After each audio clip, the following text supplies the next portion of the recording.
Zdravím nožískou komunitu a všichni lidi, co se zajímají o nože. Chtěl bych tady trošku s komentářem představit dva předprodukční prototypy mého zavíracího nože.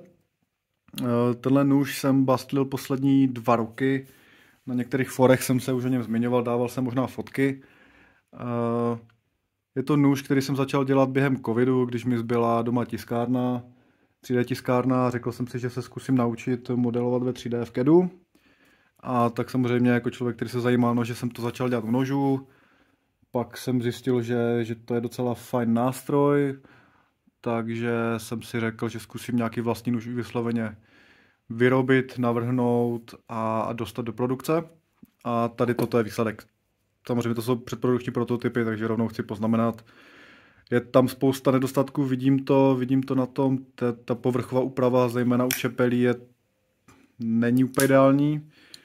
Ale díky tady těmhle prototypům jsem právě zjistil, co jsem udělal špatně a příště už to napravím, takže už se těším.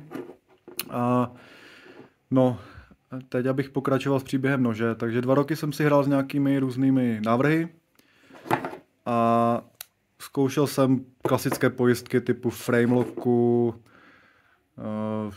triadlock, trošku backlocky, takovéhle poslední věci. A zaujal mě třeba z posledních nožů, co právě třeba má to ovládání nahoře, je AD20 od Demka, kdy se mi líbilo to ovládání nahoře. Mělo to nějaké své výhody, které popíšu za chvilku. Nechtěl jsem to dál kopírovat jeho design kompletně, takže vevnitř to je jiné. Ale to ovládání je velice podobné, funkce taky. A skončil jsem tady u tohle designu, protože tohle jde docela pěkně vyrobit, ale hlavně to jde dobře opravit. U normálního framelocku, když se vám něco stane, tak pravděpodobně můžete vyměnit aspoň 1/3 nože, než to opravíte v tom lepším případě. Tady všechno jde vlastně vyladit a opravit na tom vahadle, když se třeba stane nějaká, nedejbože nějaká nehoda nebo věc, která by se neměla stát, tak teoreticky toho gro hlavního nože nemusíte nikdy vyhodit, vždycky půjde jenom dodat upravené vahadlo, které už padne do místa a všechno by mělo dál fungovat. Taky se mi líbilo, že jsem dovnitř tady do toho vahadla šlo dát normálně vinuté perko, nemusel jsem nadávat na boky nějaké frezované střenky a dávat tam různé struny a podobně, jak třeba bývá u normálního axis locku. De facto, když mluvím o axis locku, ta pojistka funguje vlastně jako axis lock, jenomže je tady lineární vahadlo, které se opírá o plošku, která potom jakoby zabraňuje tomu zavření toho nože s tím, že tady ještě taková příchuť nebo variace. Je tady poměrně velký stopin, který zastavuje teda čepel, ale zároveň slouží i jakoby druhý vymezovací bod té pojistky. To znamená, že když to lineární vahadlo zajede do pozice, ono je trošičku se může hýbat směrem nahoru a dolů, to znamená, že ono se přesně vklíní mezi ten stopin a mezi tu čepel.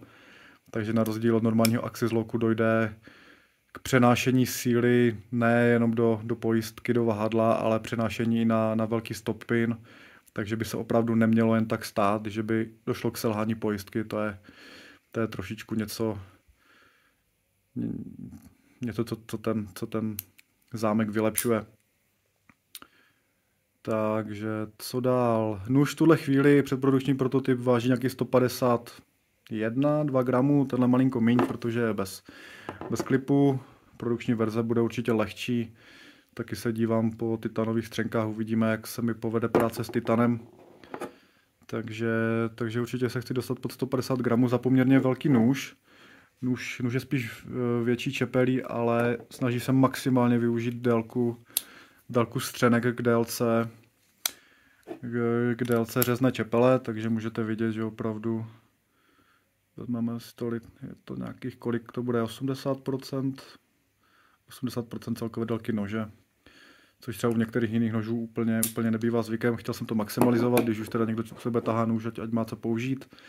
Taky jsem použil spíše nějaký sheepsfootový tvar čepele, aby se s tím lépe pracovalo, aby když člověk řeže, aby byla ta čepel déle v řezu a nechtěla by výjíždět, tak jak někdy na konci člověk u jiných klasických nožů má pocit, že by mu to mohlo už chtít výjíždět. Takže proto jsem zvolil tenhle typ, taky se s ním lépe řeže v ruce. To je asi tak na začátek všechno. Pokud máte nějaké dotazy, moc rád je zodpovím. Taky moc rád bych si poslechl váš jakýkoliv feedback. Toto jsou, jak říkám, předprodukční prototypy, takže pokud uvíte něco, co vás zajímá, nebo naopak ne, moc rád bych to věděl. Moc rád si s váma popovídám o nožích, baví mě to je asi vidět. A těším se docela na zajímavou diskuzi, na nějakou odezvu, i kritika je platná. A díky všem, možná ještě někdy nějaké video udělám. Doufám, že nože zaujaly a bude zájem. Tak jo, díky moc a hezký den.